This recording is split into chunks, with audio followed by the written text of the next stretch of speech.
ಪ್ರೀತಿಯ ಓದುಗ ಬಂಧುಗಳಿಗೆ ಈ ನಿಮ್ಮ ಶಿಲ್ಪ ಎಂ ಶಿವಪಾರು ಮಾಡುವ ನಮಸ್ಕಾರಗಳು. ಕಲ್ಯಾಣ ಪ್ರೇಮ ಕಲ್ಯಾಣ ಭಾಗ 2 35ನೇ ಸಂಚಿಕೆ. ದೀಕ್ಷಾ ಅಮೃತ ಮಗಳೆಂದು ತಿಳಿದು ಎಲ್ಲರಿಗೂ ಆಘಾತವಾದರೆ ದೀಪು ಕೋಪದಲ್ಲಿ ನೀರಿನ ಲೋಟ ಬಿಸಾಡಿದ್ದಳು. ಎಲ್ಲರೂ ಅವಳತ್ತ ನೋಡಿದರೆ ಅವಳ ಮೊಗದಲ್ಲಿ ಕೋಪ, ಅಸಹನೆ ಸ್ಪಷ್ಟ. ದೀಪು, ಯಾಕಿಷ್ಟು ಕೋಪ ಮಾಡಿಕೊಳ್ತೀಯ? ಸ್ವಲ್ಪ ಸಮಾಧಾನ ಮಾಡ್ಕೊ, ಪೂರ್ತಿ ಕೇಳು. ಸಪ್ತರು ಸಮಾಧಾನಿಸಲು ನೋಡಿದರು. ಕೋಪ ಮಾಡಿಕೊಳ್ದೆ ಹೇಗಿರಲಿ ಅಮ್ಮ? ಅವರಿಂದ ಅಪ್ಪ ಆತ್ಮಹತ್ಯೆ ಮಾಡ್ಕೊಂಡ್ರು. ನಾನು ಎಳೆಮಗುವಿದ್ದಾಗಲೇ ಅಪ್ಪ ಅಮ್ಮ ಇಲ್ಲದವಳಾದೆ. ಆಮೇಲೆ ಮೋಸ ಮಾಡೋದಕ್ಕೆ ಬಂದ್ರು. ಅಪ್ಪ 50 ಲಕ್ಷ ಕಳೆದುಕೊಂಡ್ರು. ತೋಟ ಹೋಯ್ತು. ಅಪ್ಪ ಕನಸು ಕಟ್ಟಿ ಕಟ್ಟಿದ್ದ ತೋಟದ ಮನೆ ಹೋಯ್ತು. ಅವರ ನೆರಳಲ್ಲ, ಅವರ ಹೆಸರು ಕೂಡ ನನ್ನ ಕಿವಿಗೆ ಬೀಳ್ಬಾರ್ದು. ನಮ್ಮ ಮನೆ ಮನಸ್ಸನ್ನ ಹಾಳು ಮಾಡಿದ ಅವಳ ಯಾವ ಸಂಬಂಧಗಳು ಬೇಡ ನಂಗೆ. ದಯಂಗೆ ಬೇರೆ ಹುಡುಗಿ ನೋಡಿ, ಅವಳು ಬೇಡ. ಮೋಸಗಾರ್ತಿ ಮಗಳು ನನ್ನ ಗೆಳೆಯನಿಗೆ ಬೇಡ. ಅವಳು ಈ ಮನೆಗೂ ಬೇಡ, ಕಾಲಿಡಬಾರ್ದು. ಒಂದೇ ಸಮ ಕಿರುಚಿದ್ದಳು.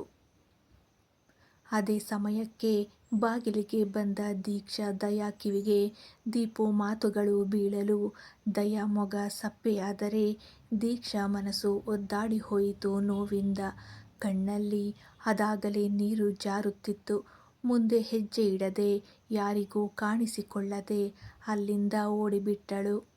ದಯಾ ಒಮ್ಮೆ ಬಾಗಿಲು ನೋಡಿ, ಇನ್ನೊಮ್ಮೆ ದೀಕ್ಷಾ ಹೋದತ್ತ ನೋಡಿ, ಈಗ ಡಾಕ್ಟರಿಗೆ ತನ್ನ ಅವಶ್ಯಕತೆ ಇದೆ ಎಂದು ಹೋದವಳ ಹಿಂದೆಯೇ ಓಡಿದ್ದ.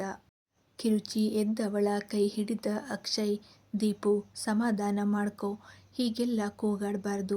ಯಾರ ಮುಂದೆ ನೀನು ಧ್ವನಿ ಏರಿಸಿ ಕೂಗಾಡ್ತಾ ಇದ್ದೀಯ ಅನ್ನೋ ಜ್ಞಾನ ಇದೆಯೋ ಇಲ್ವೋ ನಿನಗೆ ಎಂದರೆ. ದೀಪು ಪೂರ್ತಿ ವಿಷಯ ತಿಳಿಯದೆ ಅರ್ಧ ಸತ್ಯ ತಿಳಿದು ಹೀಗೆಲ್ಲ ಕೋಪ ಮಾಡ್ಕೊಂಡು ನಿರ್ಧಾರ ಹೇಳ್ಬಾರ್ದು. ಆ ಹುಡುಗಿ ತಪ್ಪೇನಿದೆ ಅಂತ ಮದುವೆ ಬೇಡ ಅಂತ ಇದ್ದೀಯ? ಪಾಪದ ಹುಡುಗಿ ಅದು. ಅದೆಷ್ಟು ನೋವು ತಿಂದಿದೆ ಅನ್ನುವ ಅಂದಾಜು ಕೂಡ ನಿನಗಿಲ್ಲ. ಯಾರೂ ಇಲ್ಲದ ತಬ್ಬಲಿ ಹೆಣ್ಣದು. ನಮ್ಮನ್ನೇ ತನ್ನ ಅಪ್ಪ ಅಮ್ಮ ಅಂತ ತಿಳಿದಿದೆ. ನಾವೇ ಅವಳ ಜೀವನ ಸರಿ ಮಾಡಬೇಕು. ನೀನು ತಂಗಿ ಅಂತ ಬೇಡ, ಒಂದು ಹೆಣ್ಣು ಅಂತಾದ್ರೂ ಅವಳ ಬೆಂಬಲಕ್ಕೆ ನಿಂತು ಸಾಂತ್ವನ ಹೇಳ್ಬೇಕು, ತಿಳಿತಾ ಎಂದು ಸಪ್ತರು ಹೇಳಲು. ಅಮ್ಮ, ಏನೇನೋ ಹೇಳ್ಬೇಡ. ಅವಳು ನನ್ನ ತಂಗಿಯೂ ಅಲ್ಲ, ನೀನು ಅಪ್ಪ ಅವಳಿಗೆ ಅಪ್ಪ ಅಮ್ಮ ಅಲ್ಲ. ನಿಂಗೆ ನಾನು ಮಾತ್ರ ಮಗಳು, ಅವಳಲ್ಲ.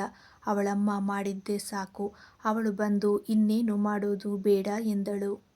ಅಮ್ಮನಂತೆ ಮಗಳು ಕೂಡ ಅಂತ ಯಾಕೆ ತಿಳಿತೀಯ ದೀಪು? ದೀಕ್ಷಾ ಏನ್ ತಪ್ಪು ಮಾಡಿದ್ದಾಳೆ? ಅಮ್ಮನ ತಪ್ಪಿಗೆ ಅವಳನ್ನ ದೂರ ಇಡಬೇಕು ಅನ್ನೋದಾದ್ರೆ ನೀನು ಯಾರ ಮಗಳು ದೀಪು? ಅದನ್ನು ನೆನಪು ಮಾಡ್ಕೊ ಎಂದು ಬಿಟ್ಟರು ಸಪ್ತ. ಅಮ್ಮ ಎಂದು ಕಿರುಚಿ ಅಪ್ಪನತ್ತ ನೋಡಿದರೆ ಅವರು ಎತ್ತಲು ದೃಷ್ಟಿ ಹರಿಸದೆ ಕೈಕಟ್ಟಿ ಸುಮ್ಮನೆ ಕುಳಿತುಬಿಟ್ಟಿದ್ದಾರೆ. ಸಪ್ತ, ಏನ್ ಮಾತಾಡ್ತಾ ಇದ್ದೀಯ ನೀನು? ಮಾತಾಡ್ತಾ ಇರೋದು ದೀಪು ಜೊತೆ. ಅವಳು ನಿನ್ನ ಮಗಳು ಅನ್ನೋದು ಮರೆತು ಮಾತಾಡ್ತಾ ಇದ್ದೀಯ. ಗಮನ ಎಲ್ಲಿದೆ ನಿನ್ನದು ಎಂದು ಗದರಿದ್ದರು ಪ್ರಿಯಾ. ದೀಪು ಜೊತೆಯೇ ಮಾತಾಡ್ತಾ ಇದ್ದೀನಿ ಪ್ರಿಯಾ. ಹೌದು, ದೀಪು ನನ್ನ ಮಗಳೇ, ಇಲ್ಲ ಅಂತ ನಾನು ಕನಸಲ್ಲೂ ಹೇಳೋದಿಲ್ಲ. ಆದರೆ ಅವಳ ತಪ್ಪು ಕಲ್ಪನೆ ಸರಿ ಹೋಗ್ಬೇಕು ಅಂದ್ರೆ ಅವಳು ಯಾರ ಗರ್ಭದಲ್ಲಿ ರೂಪುಗೊಂಡಿದ್ದು ಅಂತಾಲೂ ನೆನಪು ಮಾಡ್ಬೇಕಿತ್ತು. ಮಾಡಿದೆ ಎಂದವರು ದೀಪುವನ್ನೇ ನೋಡುತ್ತಿದ್ದರು. ಅಮ್ಮ, ಬದಲಾಗಿಬಿಟ್ಟೆ ನೀನು.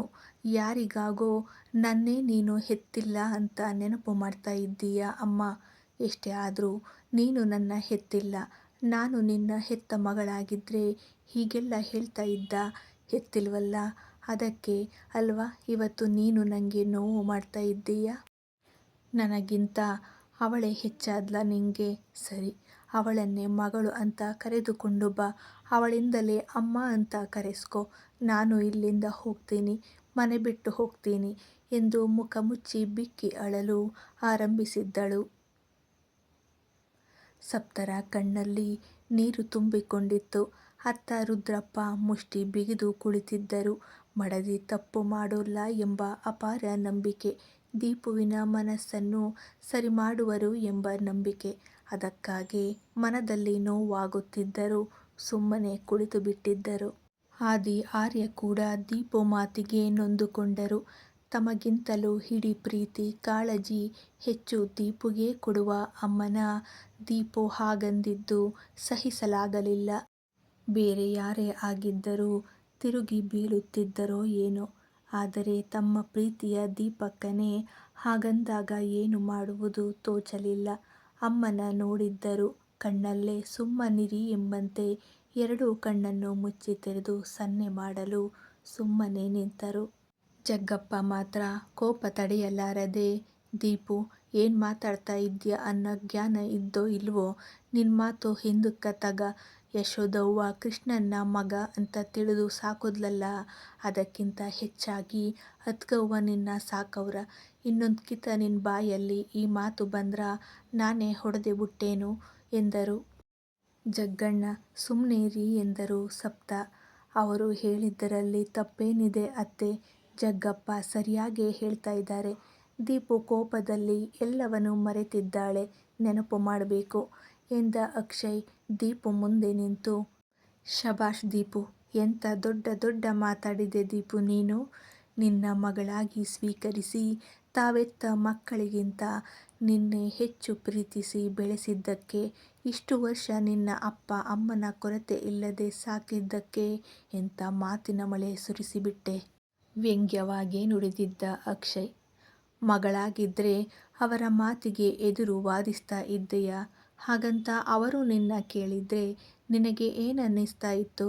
ಎಲ್ಲ ಮರೆತು ಬಿಟ್ಟೆಯಾ ದೀಪು? ನನ್ನ ಜೊತೆ ಹೇಳ್ತಾ ಇದ್ದೆಯಲ್ಲ, ಅಪ್ಪ ಅಮ್ಮ ಇದುವರೆಗೂ ಒಬ್ಬರಿಗೂ ನೋವು ಕೊಟ್ಟವರಲ್ಲ. ಆದಿ ಆರ್ಯನಿಗೂ ಹೆಚ್ಚು ಪ್ರೀತಿ ನನಗೇ ಎರೆದಿದ್ದಾರೆ ಅಂತ. ಮಗಳಿಗೆ ಯಾಕೆ ನೋವು ಮಾಡ್ತಾರೆ ಅವರು? ಆದಿ ಆರ್ಯನು ಅವರ ಮಕ್ಕಳೇ. ಅವರು ಸಮಾಧಾನವಾಗಿ ನಿಂತು ಅವರ ಮಾತಿಗೆ ಕಿವಿಯಾಗಿಲ್ವಾ? ನಿನಗ್ಯಾಕೆ ಇಷ್ಟು ಕೋಪ? ಹೋ, ದೀಕ್ಷಾ ಅವರು ನಿನ್ನ ಅಮ್ಮನ ಮಗಳು ಅಂತ ಕೋಪ ಮಾಡ್ಕೊಳ್ತಾ ಇದೀಯಾ? ಅತ್ತೆ ನಿನ್ನ ಹೆತ್ತವಳ ಬಗ್ಗೆ ಮಾತಾಡಿದ್ರು, ನಿನಗೆ ನೆನಪು ಮಾಡಿದ್ರು ಅಂತ ಕೋಪ ಅಲ್ವಾ ನಿಂಗೆ?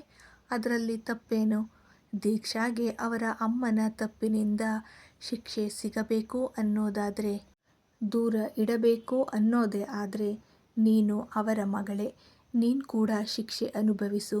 ನೀನು ಕೂಡ ಈ ಕುಟುಂಬದಿಂದ ದೂರ ಇರು ಎಂದ ಕೋಪದಲ್ಲಿ. ಅಕ್ಷಯ್ ಏನ್ ಮಾತಾಡ್ತಾ ಇದ್ದೀರಾ?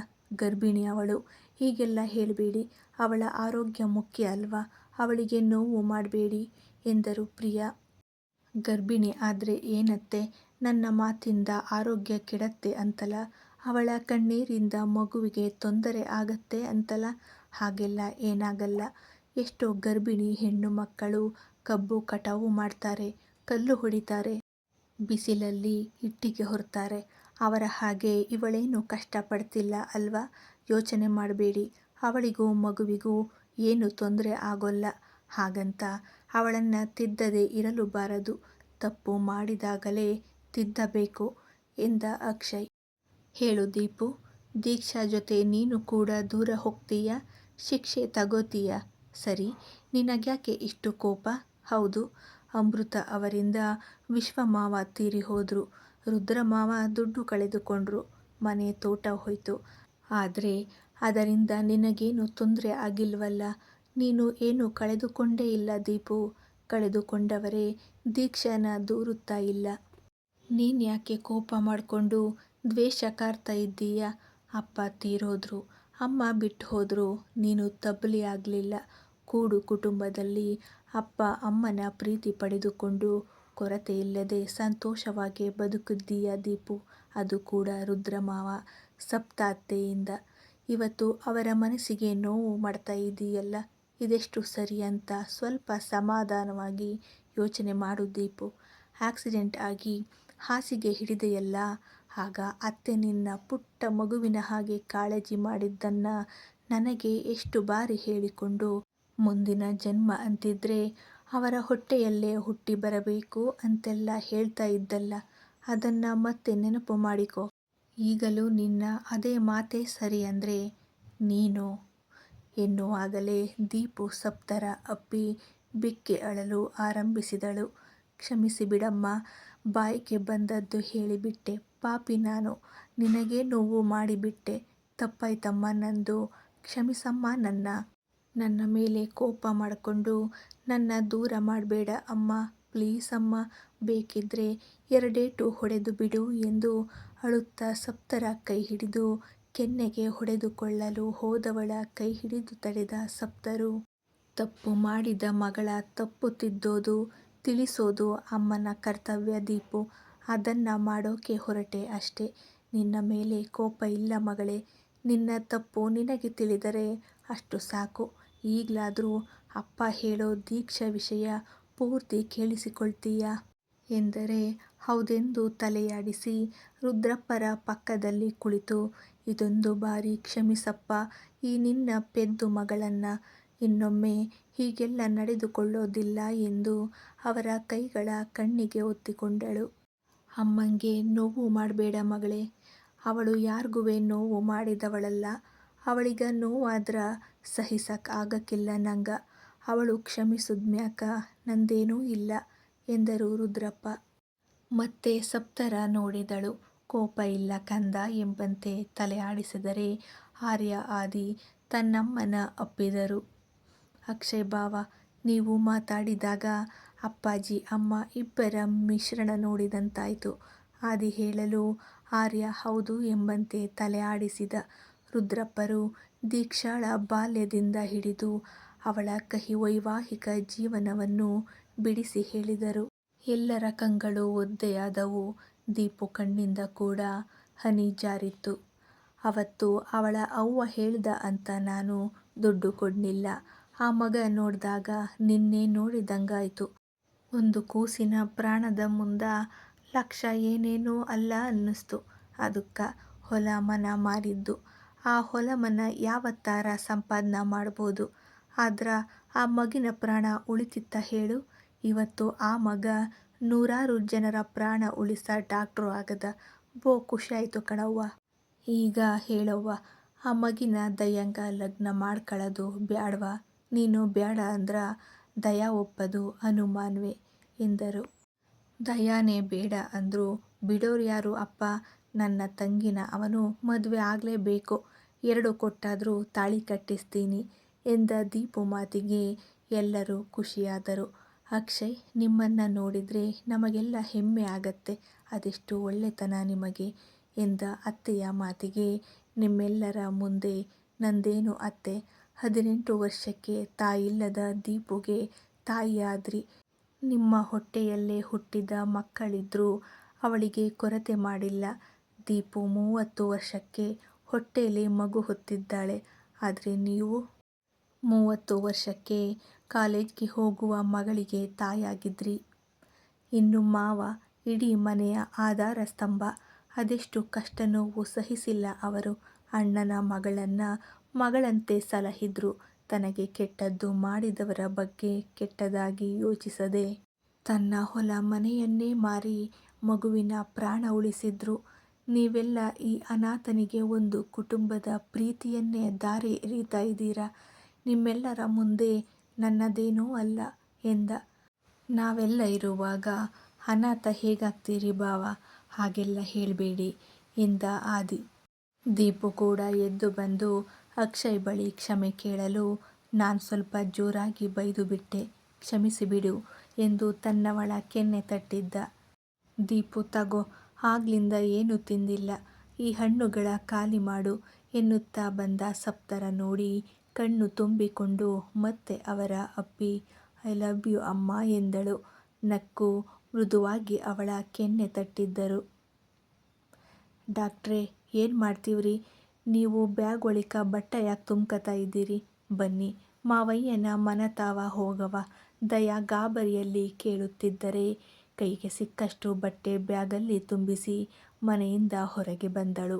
ಅದಾಗಲೇ ಮಳೆ ಆರಂಭವಾಗಿತ್ತು. ಆದರೂ ಲೆಕ್ಕಿಸದೆ ಮನೆ ಮುಂದೆ ನಡೆದಳು. ಮಳೆಗೆ ಬೀದಿಯೆಲ್ಲ ಖಾಲಿ ಖಾಲಿ. ಡಾಕ್ಟ್ರೇ ಮಾತಾಡಿ, ಎಲ್ಲಿಗ್ ಹೊಯ್ತಿದ್ದೀರಿ ಎಂದ. ಈ ಊರು ಬಿಟ್ಟು ಹೋಗ್ತೀನಿ ದಯಾ ಅವ್ರೆ. ನನ್ನಿಂದ ಯಾರಿಗೂ ತೊಂದ್ರೆ ಆಗೋದು ಬೇಡ. ಅಕ್ಕ ನನ್ಮೇಲೆ ತುಂಬ ಕೋಪ ಮಾಡ್ಕೊಂಡಿದ್ದಾಳೆ. ನನ್ನ ಮುಖ ಕೂಡ ನೋಡೋಲ್ಲ ಅವಳು. ಇನ್ಮೇಲೆ ನಾನು ಯಾರ ಕಣ್ಣಿಗೂ ಕಾಣಿಸೋದಿಲ್ಲ. ಎಲ್ಲಾದರೂ ದೂರ ಹೊರಟೋಗ್ತೀನಿ. ನೀವು ಬೇರೆ ಹುಡುಗಿ ನೋಡಿ ಮದುವೆಯಾಗಿ. ನನ್ನ ಹಣೆಬರಹವೇ ಸರಿಯಿಲ್ಲ ಎಂದು ಮುನ್ನಡೆದವಳ ಕೈ ಹಿಡಿದ. ತಲೆ ಕೆಟ್ಟಿದ್ದ ಡಾಕ್ಟ್ರೇ ನಿಮ್ಗ? ಅವಳು ಕೋಪದಲ್ಲಿ ಏನೋ ಅಂದಿರ್ತಾಳ ಅಷ್ಟೇ. ಆಮ್ಯಾಕ ಅವಳೇ ಸರಿ ಹೋಯ್ತಾಳ. ಅವಳ ಬಗ್ಗೆ ನಿಮ್ಗ ಗೊತ್ತಿಲ್ಲ, ನಂಗೊತ್ತು. ನಾವು ಹೋಗ ಅಷ್ಟ್ರಲ್ಲಿ ಅವಳು ಖುಷಿಯಾಗಿ ನಿಮ್ಮನ್ನ ಒಪ್ತಾಳ. ನೀವು ದುಡುಕಿ ಹೆಂಗೆಂಗೋ ಆಡ್ಬ್ಯಾಡಿ. ಬನ್ನಿ ಮಾವಯ್ಯನ ಮನಿಗ ಎಂದರೆ, ಇಲ್ಲ, ಇದು ತುಂಬ ಸೂಕ್ಷ್ಮವಾದ ವಿಷಯ. ಅಮ್ಮನ ತಪ್ಪಿಗೆ ನನಗೆ ಶಿಕ್ಷೆ ಅಂತ ದೇವ್ರು ಬರೆದಾಗಿದೆ. ನಾನೊಬ್ಬಳು ಪಾಪಿ. ನನಗೆಲ್ಲೂ ನೆಲೆಯಿಲ್ಲ. ದಯಾವ್ರೆ ನನ್ನ ಬಿಟ್ಬಿಡಿ, ನಾನು ಹೋಗ್ತೀನಿ ಎಂದವಳ ತನ್ನೆಡೆಗೆ ಎಳೆದುಕೊಂಡವ, ಹೇಳಿದ್ದು ಕೇಳು, ಹುಚ್ಚುಚ್ಚಾಗಿ ಮಾತಾಡ್ಬ್ಯಾಡ, ಸುಮ್ನೆ ನನ್ ಜೊತಲಿ ಬಾ ಅಂದ್ರ ಬರ್ಬೇಕು ಅಷ್ಟೇ ಎಂದು ಕಿರುಚಿ ಮಳೆಯಲ್ಲೇ ತನ್ನ ಮಾವಯ್ಯನ ಮನೆ ಕಡೆ ಎಳೆದುಕೊಂಡು ಹೊರಟ. ಬಿಡಿಸಿಕೊಳ್ಳಲಾಗದ ಹಿಡಿತದಲ್ಲಿ ಜೊತೆ ನಡೆಯುತ್ತಿದ್ದಳು. ಮುಂದುವರಿಯುವುದು. Thank you. ಕತೆ ಇಷ್ಟವಾಗ್ತಿದ್ರೆ ಓದಿ ವಿಮರ್ಶೆ ನೀಡಿ, ಸಬ್ಸ್ಕ್ರೈಬ್ ಮಾಡಿ, ಪ್ರೋತ್ಸಾಹಿಸಿ.